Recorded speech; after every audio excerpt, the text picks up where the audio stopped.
நர்மதாவோட கதைக்கலாமா? நர்மதா.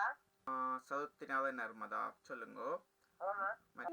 நான் பேங்க்ல போட்ட காசு மட்டும் என்னட்ட ஒரிஜினல் சிலிப் இருக்குது. இலங்கை வங்கியில போட்ட காசு 12 லட்சம் ரூபாய் காசு போட்டிருக்கிறேன். செலவன் பேங்க்ல வந்து 1 லட்சம் ரூபாய் காசு போட்டிருக்கிறேன். கையால நான் எங்க இதுல ட்ரெயினால இறங்கின உடனே 2,50,40 பொண்ணு ஞாபகம் 2,45,50,000 காசு ட்ரெயினால இறங்கின உடனே கொடுத்தேன். நான் அதை என்ன சொன்னா பாஸ்போர்ட் கொஞ்சம் எடுக்க வேணும்னு சொல்லி அவ ட்ரெயினால இறங்க எங்களை வெயிட் பண்ணி நாங்கள பார்த்து கொண்டு வந்த பின்னடா பேங்க்ல காசு போட்டுல கையில கொண்டு வர்ற ஒவ்வொரு லட்சம் தந்தவங்க நாங்க கூட்டிட்டு போறாங்க. அப்ப அது 2,40,000 கையால கொடுத்தனா. அதை விட 12,50,000 நான் இதுல போட்டிருக்கிறேன். இதுல இலங்கையில மட்டும் போட்டிருக்கோம். 1 லட்சம் ரூபாய் காசு செலான் பேங்க்ல போட்டிருக்கிறேன். அந்த காசு நீங்கள் ஆட்ட பேருக்கு டிபாசிட் பண்ணினீங்க?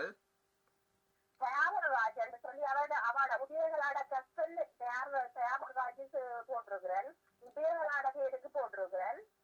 மற்றது என்ன ரஜினி என்ற பேருக்கு போட்டிருக்கிறேன். 3 பேருக்கு போட்டிருக்கிறேன். ஓகே. உதயகலாவோட நீங்க நேர கதைச்சினீங்களா போன்ல கதைச்சினீங்களா? நான் நேர்ல இருகாலமே நான் நேர்ல சந்திக்கல. போன்ல தான் சும்மா நாங்க பண்ணியிருந்த முன்னாள் நான் போன்ல தான். மறுபடி நான் நேர சந்திக்கல. ட்ரெயினால இறங்கிய போது வந்து அவ வந்து வேற இடத்துல நின்றுருக்குறா. ஆனா எங்க கற்பன் வந்து கொண்டிருக்கிறார் நேர கிட்டத்தட்ட ஒரு 10 மீட்டர்ல 10 மீட்டர்ல 2 மீட்டர் தூரத்துக்குள்ள கொண்டிருக்கிறேன். நான் காணல. அப்ப உங்களுக்கு உதயகலாண்ட போன் நம்பர் இருக்கா உங்கள்ட்ட? உதயகலாட போன் நம்பர் வச்சிருக்கிறேன். உதயகலா இன்னொரு எடுத்து கிடைச்சிருந்தவா. இப்ப கிட்டத்தட்ட நான் காசு கொடுத்து ஏமாந்ததுக்கு பிறகு 3 மாதத்துக்கு 1.5 மாசமோ 2 மாசம் எனக்கு தொடர்பு இல்லாம இருந்து அதுக்கு பிறகு 1 மாசத்துக்கு எனக்கு தொடர்போட இருந்தவா. இப்ப 2 மாசத்துக்கு முத என்னண்டு உதயகலா உங்களுக்கு தொடர்பு கிடைச்சது? என்னண்டு அறிமுகமான நீங்கள்? உதயகலா அந்த தொடர்பு உங்களுக்கு கிடைச்சதுதாமா? ஓமோம்.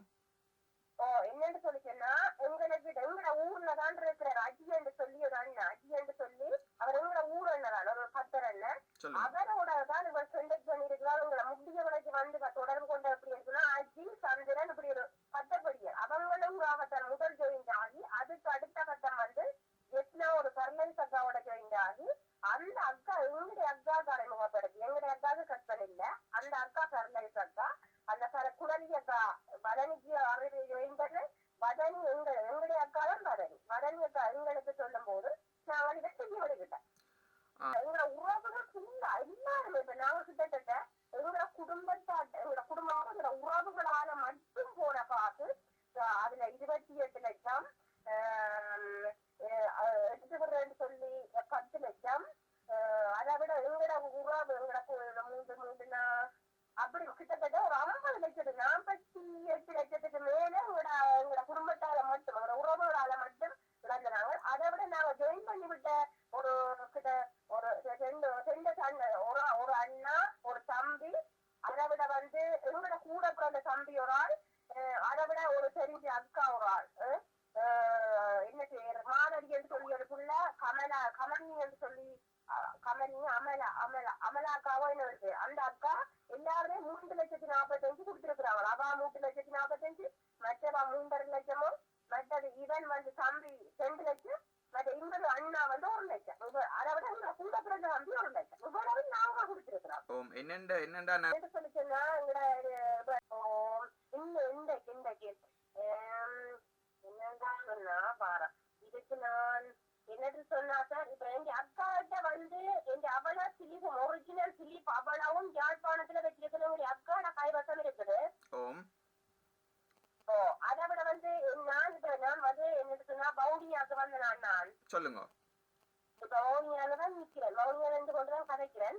என்னது சொன்னா இப்படி போன் ஊடாக எல்லாரையும் நான் பொருளைக்காக நாளைக்கு செய்யக்கூடிய மாதிரி இருக்கு இல்லையான்னு சொன்னேன்.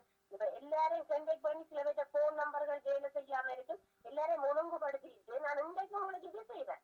இது இப்ப எங்க ஐடி போட்டோ அப்படின்னு இப்ப உடனடியாக இந்த பக்கத்துல இருக்குது எஸ்எம்எஸ் பண்ணுவேன் இந்த இமெயில் பண்ணுவேன்.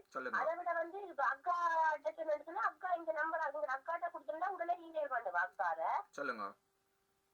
மற்றது மற்ற அதோட போன் நம்பர் அவளால் உங்களுடைய அக்காட்டையும் இருக்கும். அதை நான் போட்டு நான் நீங்க ஒரு 1 hour கழிச்சு அடிப்பீங்கன்னு சொன்னா சார் என்னன்னா நான் உங்களுக்கு எடுத்தக்கூடிய மாதிரி இருக்கும். என்ன மாதிரி எவ்வளவு நான் செய்திருக்கிறேன்னு சொல்ல வேண்டாம். நாங்கள் பாதிக்கப்பட்டேன்னு சொல்லி சொன்னா நாங்கள் உயிரோட இருக்கிறோம்ன்ற அளவில் மட்டும் நஷ்டமாண்டே நாங்கள் என்னென்று நாங்கள் குடித்தமோ என்னமோ எனக்கு தெரியல.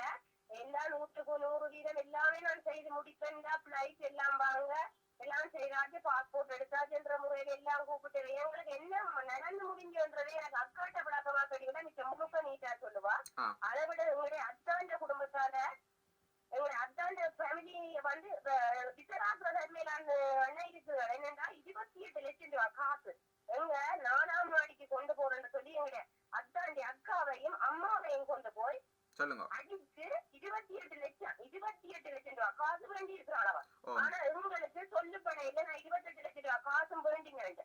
அப்ப நாங்க அம்மாக்களும் உங்களுக்கு செல்லைகள் சொல்லியிருக்கிறா, நீங்க சொல்லுவீங்களா இருந்தா உங்களோட சுடுவோம், உங்களோட வீட்டுல இருந்து வந்து ஒரு ஆளை சுடுவேன் சொல்லி இருக்கிறான். இதுதான் நடந்திருக்கு. ஆகினதுக்கு பிறகுதான் அதுதான் சொன்னாரு. ஆனா இப்பயும் என்ன யாழ்ப்பாணத்துல கவுசரத்துல வச்சிருக்கிறான். நாமையும் சிஐடியோ தெரியல. என்னன்னா நீங்க ஒரு தூரிடம் போகிறாரு, நீங்க என்ன முறையில இந்த காசு கொடுத்தனீங்க, எப்படி கொடுத்தனீங்க கிழமை ஒவ்வொரு கிழமையும் வந்து வீட்டை விசாரணை செய்து கொண்டு போறாங்க. ஆனா காசு கொடுத்த சிலிப் அந்த வீட்டுக்காரன் அப்படியே வச்சிருக்கிறாங்க. காசு வந்து அக்கௌண்ட்டுக்கு போட்ட சிலிப் வச்சிருக்கிறாங்க. அதே மாதிரி இந்த அக்கா அந்த அத்தாண்டி அம்மாட்ட வந்து ஒரு பிரியான்னு சொல்லி ஒரு நீர் குழம்பு புள்ள ஒரு குழம்பு புள்ளி வந்து வச்சிருந்தவன் தன்னோட வச்சிருந்தவன். அந்த புள்ள வந்து அந்த புள்ளையும் கூட்டி கொண்டு போயிட்டான். கடைசியா அடிவந்த கழுத்துல விழுந்த சங்கிலி காப்பு கூட 2 லட்சத்துக்கு மேற்பட்டு இருக்குது. அந்த விற்கும் போது இந்த பிரியா வந்து சேர்ந்து போயிருக்காரோட அம்மாவோடையும் இவளோடையும் சேர்ந்து போயிருக்கு விற்கக்குள்ள. அப்ப பிரியா அவங்களுக்கு பதிலாக ஓடினருக்கு பிறகு பிரியா சொல்லிச்சுது, அக்கா உங்களுடைய ஆக்கரையா கொண்ட வச்சு இவ்வளவு செய்தவன் உங்களுக்கு முன்னால அடிச்சாரு, அடிச்சு காசு